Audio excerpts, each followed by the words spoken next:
Hey guys, welcome back to Matt to the Rural Country Farmer. This is part number 2 on the Poulan p3816 chainsaw. Yes, I do own this chainsaw, and as you might be able to see, we're still having problems with this saw. As I'm making this video, I decided to go ahead and just do a complete voiceover on this video because I accidentally had the radio on, and if I would have posted the original way, my video would have got nailed for copyright. So good thing that I decided just to go ahead and re-edit this video and decide to do a voiceover over it, because that way I can get the video out to you guys and it'll be ready to go. So what I'm doing here is I'm explaining the problem with the Poulan chainsaw. As you might be able to see, we had a problem where it does not want to start. Now, if you guys remember, we ran it in that last video. I checked the bar oil, and the bar oil was dry, and I put that bar oil in. Next thing you know, the day after, the saw did not want to restart. We tried everything. I only had it to run that one time the other day, off camera. But after that, it would not restart back up. I tried everything, and it looks like to me it's in my fuel lines, it's in my carburetor, it's probably in my fuel system somewhere, because I don't know what the heck is going on with this saw. Now, normally this saw always starts right up. You can give it 6 primes, pull the choke out. This saw always has to make a putt sound. If you don't hear that putt sound, then something's wrong, because this chainsaw has to putt before it's going to be able to start.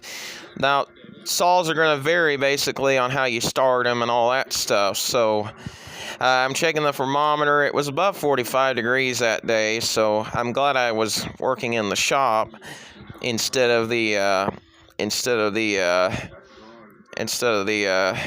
garage, because I actually got a lot more space out in the shed than I do, say the garage. So as you can see, I'm getting everything ready here, trying to get the saw to run. And as you might be able to see, I got to get my tools out, be able to work on this thing. So we're gonna try our best to get the saw to run and hopefully get it to run and all that fun stuff. So, and hopefully I'll learn next time to leave the radio off whenever I'm making a video, because I don't want this happening again. So, and the good thing I avoided it right there, because if I would have posted it and I would have left it like that, that video I would have got a copyright claim. I would have got my video taken down. And the good thing is, I decided just to post a voiceover over this, because that would have been so much better just to do it this way. So, by the way, I did sharpen the chain off camera as well to make sure that I wasn't going to have a problem there. As you might be able to see, as you can see, I'm trying to get the air box and air filter off. I take a look down inside the carburetor just to make sure there's no dirt, make sure there's no something in there that may not be right. And I go ahead and I tip the saw on the ground, and just to be able to get all that unburned excess fuel out of the spark plug chamber, because that's not good for your saw to be able to have your saw flooding out, because it's not good for it. So what I do here is I pull it a couple times just to see if I can get all that excess steel out of the tank, and it takes me a couple pulls. I did the rest of the pulls off camera just to save time and on the video. So what I did there is I decided, well, I'm just going to go ahead and just continue to pull it, see if I can even get any of that unburned excess fuel out of the spark plug chamber. And it looks pretty good to where I can see it. So I show you this next scene. I show you what fuel was actually unburned in the spark plug hole, and then I turn my light on my phone, and you guys can see there's just unburned fuel inside the spark plug hole, and that is not good. Whenever your saw floods out like that, it's best just to go ahead and tip it on the ground and see if you can get that unburned excess fuel out of the chamber. So what I did off camera is I wiped the spark plug hole out. I cleaned off the spark plug just like they said to do. As you can see, I had the saw mainly off the bench where you guys couldn't see it. So what I did in this next scene, I pulled it so everybody can see me working on it, so that way I can actually get the thing to run, so I can get this thing actually cutting wood again, because I got a lot of wood in my shop and I need to be cutting with the saw, and I need to get it running again so I can get it done. And then and by the way, in the next video I actually show you I'm gonna work on the I worked on the diesel tractor project. As you might be able to, I'll give you an update on that in the next video. As you can see here, I'm trying to dry the spark plug hole out just to make sure we don't have a problem going on in the system. Make sure we don't have any unburned fuel that's gotten into the spark plug chamber. That's not good to have something like that in your saw. And always make sure, and I always advise this, always make sure you use the right fuel in your saw. Use the right mixture, because it will overheat your saw, it'll burn it up, I watched the video from Stony Ridge Farm. It can also break your piston if you're not careful. So, and it'll have to have a full rebuild. So I'm happy I used the right mixture every single time in this saw. So guys, I will link you to that Stony Ridge Farmer video where he took his steel chainsaw in the description. You guys can go check that out, because I watched it and it was a great video. It really helped me out learning what was wrong with my chainsaw, and I learned a lot from that video. So I'm happy I did, because if I did not, I probably would have given up on this Poulan, and I'm glad I did not. So I'm gonna keep going until I get this saw to run. I hope, fingers crossed, I get it to run. So the next thing I do is I go over, I hook up we have a new air compressor in our shop. It's an Air America 150-pound air compressor we actually have in our shop, and I introduced it in one of my videos. I forgot which one it was, but I introduced it in that last video, and as you might be able to tell, it has been working great out in my shop. Because you guys might be able to remember that Sears air compressor that I have in the shop, I'm still working on it because it's got a gasket problem with it. So I tried to go ahead and see if I can get the excess fuel out of the chamber. As you can see, this is what I'm doing now. So I'm blowing the fuel out, trying to get that unburned excess steel out of the spark plug chamber, and you can see, let's just say it did a great job. It got that out. I saw steam come out of the spark plug hole and the spark resistor screen, so that is a good sign. That's what we want to see on this chainsaw. That's something we want to see come out of it. But yeah, I just advise this, just don't flood your saw out if you're ever going to try to start it, because I know it's a common problem that happens on these saws most of the time. So but what I advise is always use the right mix, always use the right bar oil, and be smart with your chainsaw. So I'll see you guys in the next scene when we try to start it up, and I'll see you then in the next scene here. By the way, if you have anything that will help me get this chainsaw running again, let me know down in the comments. It's very helpful. And also share your experiences. What were your thoughts about the Poulan chainsaw? What bad luck did you have with them?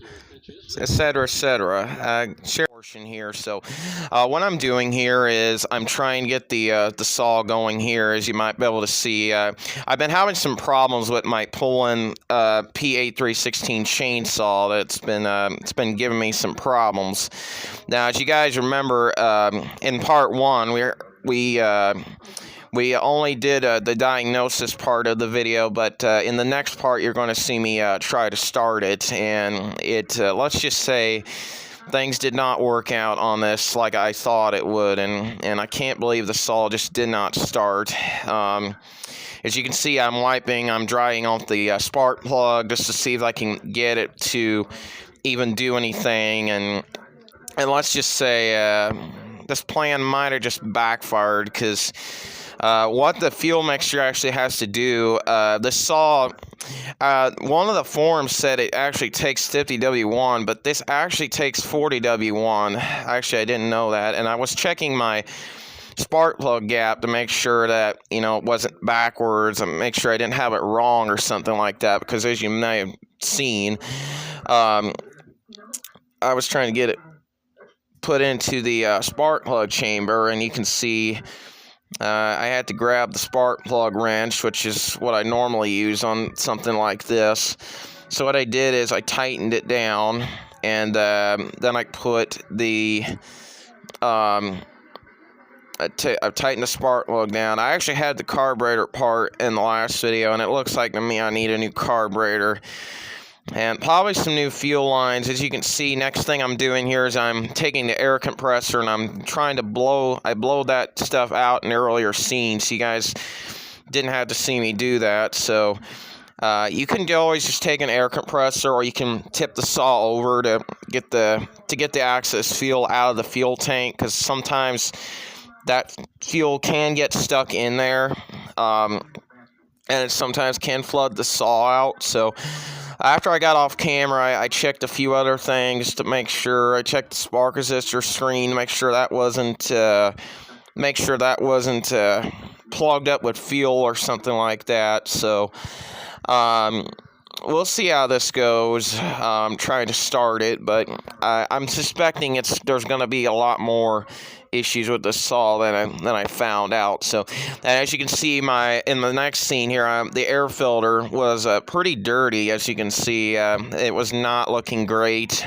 The fuel, the air filter was not in good shape. I actually made a mistake trying to put this thing back together, and that was dumb. I actually should not have done that. But it was the only way I could figure out what was wrong with the saw, and I really hope it wasn't my fuel mixture, because I checked my fuel mixture and it had 40 W1 fuel. So I had to go ahead and just put that mixture in and see what I can do, and maybe get it to run a little better, but it still won't start. But I will keep going until I get this saw to run, and if I don't get this saw to run, I might have to just take it into my local repair shop and see if they can actually get it fixed for me, or I'll have to do something different. I'm thinking about just getting another chainsaw in the near future, like a Husqvarna or Steel chainsaw, because I heard those are a little bit better to start. Actually, I'm thinking about getting a Husqvarna, because that's actually the cheapest option I can go with. So I might go with a Husqvarna or Steel or something like that. As you can see, the camera fell down in the last portion there. I got it back up. I released the chain brake, as you might be able to see, and I tightened the cover back down, as you can see in this next part. Now, you don't have to use the ratchet springs. Is just the only thing I had on hand.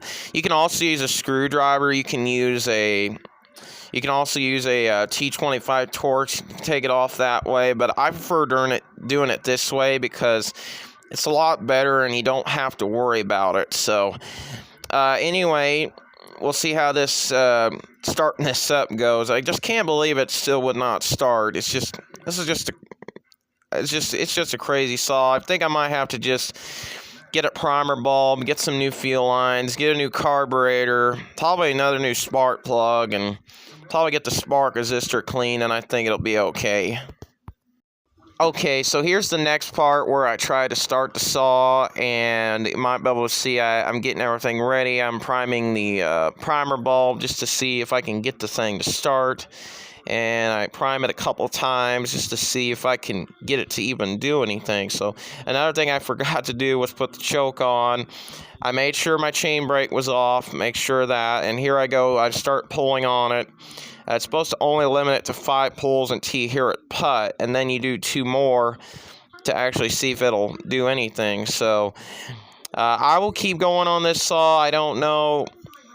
I'll probably have another video on this saw trying to get it running. So, guys, I encourage you guys to hit the like button, subscribe, and comment. I'll see you in the next video. Take care.